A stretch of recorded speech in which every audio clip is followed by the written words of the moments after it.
السلام عليكم، كيف حالكم؟ ان شاء الله طيبين. ثاني فلوج من مدينة برشلونة. تعالوا اليوم ناخذكم فرة كاملة في مدينة برشلونة. خلوكم معنا. والحين طلبنا اوبر وباذن الله رايحين لسنتر برشلونة. خلينا نتكلم. رايحين لميوزيوم ساجرادا دا فاميليا. ميوزيوم ولا كنيسة؟ كنيسة. الاثنين. معلم سياحي معانا علي. حكيني على اوتفيت. والله اللي انت شريته انا شريته. ومعانا صالح. ونوري يا شباب، هذه طبعا كمان نصور فيها الفلوجات. هلا والله بالشباب. جراسياس. الحين ندور محفوظ العضو الرابع بالسفرة. طبعا اكسل عضو محفوظ. وين راح؟ اكسل عضو بالسفرة. اول واحد تحت بس. واحد تحت اخرتونا انتم، ما في وقت يا شباب. وجينا قبل لا يوصل الاوبر دخلنا سوبر ماركت ريد بول ابيض. طبعا هذا للاسف مش موجود في هولندا، فكل ما نطلع من هولندا على طول ريد بول ابيض. والحين بما اننا خلاص اخذنا ريد بول، المرحله الاخيره الانتظار. انتظار الاوبر 20 دقيقه. لا يخاف الله من وين جاي؟ جاي من ساجرادا. وين جايه؟ جاي من ساجرادا دا فاميليا عشان يودينا أما هناك. بس صراحه بنت، شفت من الاوبر بنت اكنسلها يا شباب. نطلع مع بنات. واخيرا والحمد لله على السلامه وصلنا بالسلامه للساجرادا دي فاميليا. الله مش طبيعي المكان. طبعا صرت اتكلم اسباني. نزلت من عندها قلت لها موتشاس جراسياس سنيوريتا. فهذا هو المكان. الله المكان صراحه المنظر رهيب. في معلومه على هذه الكنيسه انه طول حياتها تنبني، طول حياتها من اول يوم فتحوها ليومك هذا وهي تنبني. فواضح انه هي هذه اساس الماركتينج عندهم. انه كل ما يخلصوا يبنوها مره ثانيه، كل ما يخلصوا يبنوها يعني كل ما يجددوها مره ثانيه. مستمرين على هذا الشيء. طبعا كل الناس هنا واقفين وماخذين هذه ويتصوروا عليها. اخذين هذا الشيء يطلعوا فوق يصوروا على الكنيسه هذه، فشكلها تطلع الصوره حلوه، فمسكنا طابور بنصور زيهم. والحين قررنا انه ندخل الكنيسه. شفنا صراحه ما في لاين كذا ولا هذا التيكتس الاونلاين يا شباب. خبر جدا حزين، التذاكر كلها سولد اوت، ممنوع الدخول الا بتذاكر اونلاين. يعني ما يمديك تشتري تذكره من هنا. فللاسف ما معنا تذاكر. المشكلة مش لبكرة بس صح؟ سولد اوت 5 ايام مدري 4 ايام. فهذه صراحه كل الناس تتعلم من اخطائها الا نحن ما نتعلم من اخطائنا. كل ما نسافر لازم ناخذ تيكت قبلها بيوم لاننا نمشي بدون خطه. فاي احد بيسافر يعني لما رحنا باريس ولا دخلنا اي متحف بسبب نفس القصه، ما حصلنا تذاكر. فاول ما تحجز تيكت السفر احجز تيكتات الاماكن السياحيه هذه كمان معاها، لانه صراحه مؤسف انك تجي لما هنا وما تدخل. فبنتمشى حول الكنيسه. اصلا احنا مسمين ايش ندخل نسوي بالكنيسه صح؟ بالراحه. فبنتمشى حول الكنيسه كذا وبعدها بنروح لوجهه ثانيه في مبنى هنا في مشهور يعني صراحه تصميمه مره رهيب، فرايحينه. وهذا هو منظر الكنيسه من وراء، او هذا هو اصلا الواجهه الاماميه للكنيسه، بس انه هناك المدخل الرئيسي هناك. فهذه هي صراحه تصميمها والله مره رهيب، تفوز. الحين خلاص خلصنا تصوير في هذا المكان، اخذنا كم صوره عشان البوستات، فرايحين الحين للشارع الثاني. يا صايب رايحين لهذيك هذاك المبنى صح؟ الحين وجهتنا لهذاك المبنى. هذاك المبنى ما يحتاج لا تذاكر ولا يحتاج شيء، من برا تصور والله معك. معانا مسافة تقدر بكم دقيقة يا هو في المنوتة. السلام عليكم. كم؟ أختين. معانا 18 دقيقة مشي لين المبنى هذا اللي يتكلم عليه صايب. لو المبنى شكله مش حلو يا صايب يا ويلك. وأخيرا بعد مشي لمدة نص ساعة صح؟ وصلنا. والله أنا عرقت. بس صراحة المكان من هنا، شوف من هنا أوريكم الحين. هذا المكان صراحة من هنا مبين إنه المكان رهيب رائع. فحط في بالك إذا أنت ناوي على شوبينج في برشلونة هذا هو المكان المناسب. هذا هو المكان صراحة كنظرة أولى والله المكان مرة جيد. من هناك لين الشارع، فهذه الجهة كاملة صراحة والله رايقة. وجينا هنا وحصلنا ذول الشباب، فيصورك صورة بهذه الكاميرا ويطلعك على انها جريدة كذا، يعني ورقة جريدة فعلى هذا المبنى. فبنشوف كيف. طبعا هو قال يعني سألناه على السعر فقال ما في سعر محدد، دونيشن دعم، يعني تدعمه بس وتعطيه. خلينا نوري للمتابعين. كذا طلعت. يس this one is good. شوفها شوف كيف. يلا الحين صاير. والله صراحة فكرة رهيبة ذكريات. بس الحين هذه الورقة لازم تحافظ عليها زي الناس ولا تتعطف عليه. كيف فرحان؟ وخلصنا المكان وخلصنا الفعالية هذه فالحين رايحين ناكل تشوروز. صراحة أنا بطني فاضية ما فطرت. شباب ولا أحد فطر بس فينا صملة رهيبة صراحة. شكرا يا شباب يعطيكم العافية. فالحين رايحين ناكل تشوروز في برشلونة. أخيرا وصلنا المكان. الجوع ألف. هذا؟ أيوة. والله كنت مؤمل بمكان. أنا كنت مؤمل في مكان كبير بس إيش؟ مسكرين. أفضل محل تشوروز مسكر. وهذا كان الاسم الثاني الأكثر يعني صراحة عليه تقييمات في جوجل ماب يمكن فوق 3000 فلا بد إنه كنا نجيه. يا شباب شوفوا 50 حبة تشوروز.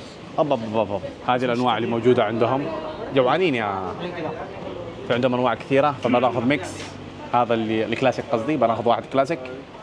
يا شباب البوينو ما في بوش فيجن. طلبنا طلب كذا منوع فبنرتب الطلب بنصور لكم ونعطيكم التقييم. انا صراحه اعتقد انه بيكون حلو لانه تقييمه مره عالي في جوجل ماب وغالبا كذا في اوروبا اي مكان تقييمه في جوجل ماب عالي بيكون هو التوب يعني. طبعا طلبنا هذه الاشياء. هذا التشوروز الكلاسيك هذا هنا شوكولاته بس مره حار فهذا طلب لوحده. هذا ب 4 يورو ونص صح؟ 4 يورو ونص تقريبا. هذه طبعا هذه اللي بالكاستل شوف يلا.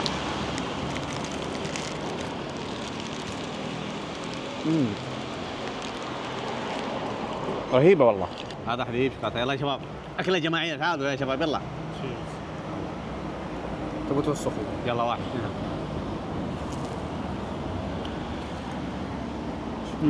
والله جيد بس الشوكولاتة كأنه حليب. الشوكولاتة سيء بس هذه حلوة صراحة بس الشوكولاتة مش حلوة لأنه موية. تبغى توسخوا نفسكم يا شباب.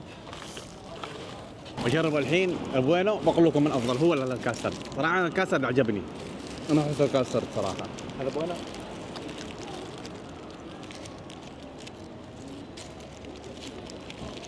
بوينو كاسترد حلا جيد بس الكاسترد يفوز صراحة. واضح إنه الكاسترد عندهم بس سلام. هذا عندهم عصير ليمون.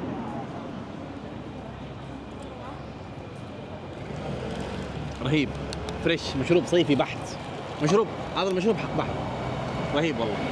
والحين بما اننا خلصنا هذا المكان صراحة اللي بيجي بس تشوروز بنحط لكم اسم المكان.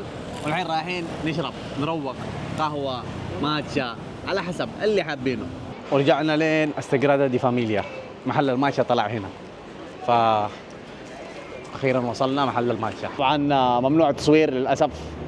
نعم حفظا على خصوصية الآخرين. فالحين ننتظر الطلب ونعطيكم التقييم. صراحة هو شكله رهيب. وبكذا أخذنا الماتشا وصلت يا شباب. تجربة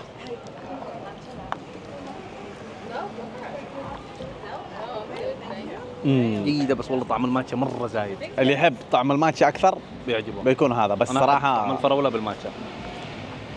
أنا دائما يعجبني طعم الستروبري يكون أكثر من الماتشا لكن هنا طعم الماتشا بس. هي قالت لنا أصلا إذا تحتاجوا أسوي لكم شوية سكر زيادة رجعوا كلموني فما ندخل نكلمها. ممنوع التصوير طبعا. بعد ما دخلنا كلمناها أنا الحين عجبني والله جيد. خليتها تضيف موية الورد مش سكر كانت موية الورد بالله والله سكر يعني اللي كأنه شيرة مع موية ورد. صراحة رهيب هذا المكان صراحة. أول مرة أجرب الماتشا اللي زي كذا. رهيب مكان يستاهل صراحة. كنسلنا خطة المشي للمطعم فقررنا انه نجرب المواصلات العامة. امزح ما حد قبلنا ولا في اي اوبر قبلنا فقلنا خلاص بنطلع باص للمطعم. اللي تغير رقمه اللي ورا. فنجرب الباصات عندهم كيف المواصلات العامة عندهم كيف لانه صراحة هولندا تفوز بالمواصلات العامة بس غالية لكن هذاك الباص تعالوا. الباص صراحة جيد مكيف هدوء وتم الوصول بالسلامة. طبعا المطعم في مول. هذا المول كان زمان حلبة مصارعة تيران تعرفوا اسبانيا مشهورة بهذه الرياضة. فحقوق الحيوان سكروا المول فسكروا الحلبة فقالوا خلاص يصير مول.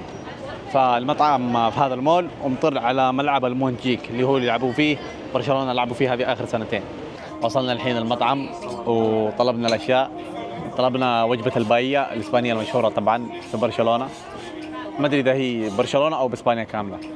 فالحين طلبنا 4 طلبات، 3 يعتبروا مقبلات والباقيه اللي هي الوجبه الرئيسيه. طلبنا هذا الشيء، هذه اعتقد خبزه فيها صوص ومحمصه، هذه سمك وكانها بالفلافل خالي، يعني زي طريقه الفلافل، وهذه بطاطا برافاس، وهذا صوص خاص بالبرافاس. بس اول شيء ببدا بالبطاطس. انا جربت البطاطس اللي بمحل تابا ما عجبتني مره، بس هذه شكلها حلوه. هذا الصوص ايوه مع الصوص. بسم الله. ثانك يو.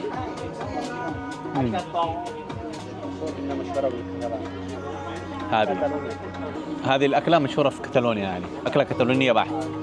ميسي كان يفطر كذا. يلا بسم الله.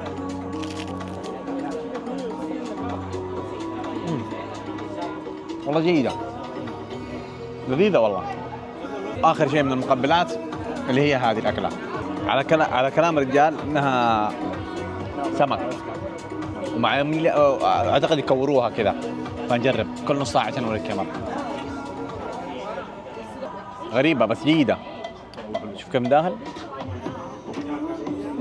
والله رهيبة عجبتني. شوف هذه أنت بالسمك وأنا بالصدفة.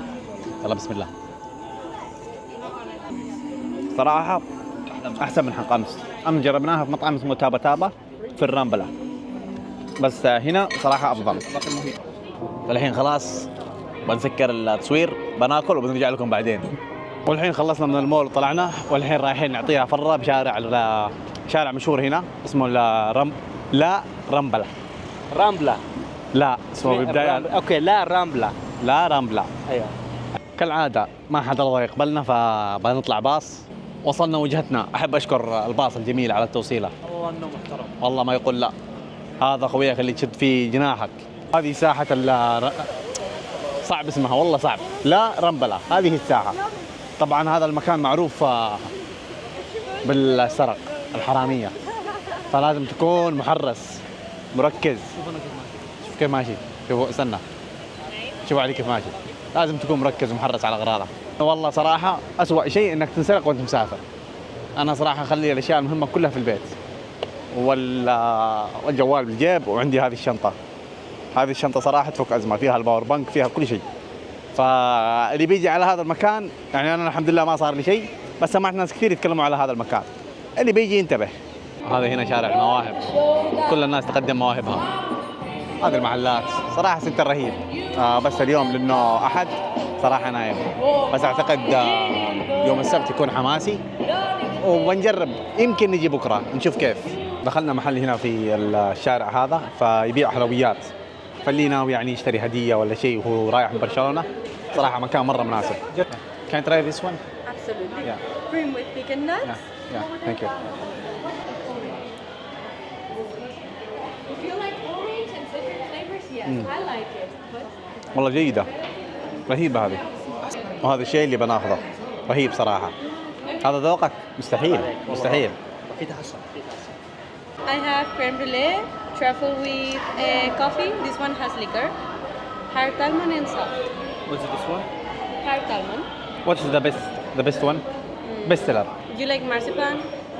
I don't know what it is, but Well, then this one. yeah, okay. The soft one. هذه Yes. I have tried this one. Yes. ثقيلة، بس صراحة أنا ما حبيتها، بس اللي هناك الأشياء اللي فيها نكهات حلوة. طبعا خذينا من عندهم هذا البوكس. صراحة اللي عجبنا أكثر شيء بالبوكس الشكل. خذيناه عشان الشكل الصراحة، مش عشان الكب كيك، بس يعني تجربة حلوة. والمكان صراحة يقدمون شيء أول مرة نجربه قريب، يعني أول ما دخلنا حسبناه حلقوم تركي، نفس الحلقوم زي كذا، لكن طلع شيء مختلف تماما. أعتقد شيء يعرفوه الإسبان. خلاص كذا وصلنا لآخر اليوم. تقريبا هذا أطول مقطع صورته بحياتي، ما أدري كم دقيقة بيكون. وكذا خلصنا الفلوج. لا تنسوا اللايك والاشتراك. اشترك ترى أشوفك، سوي لايك كمان. مع السلامة.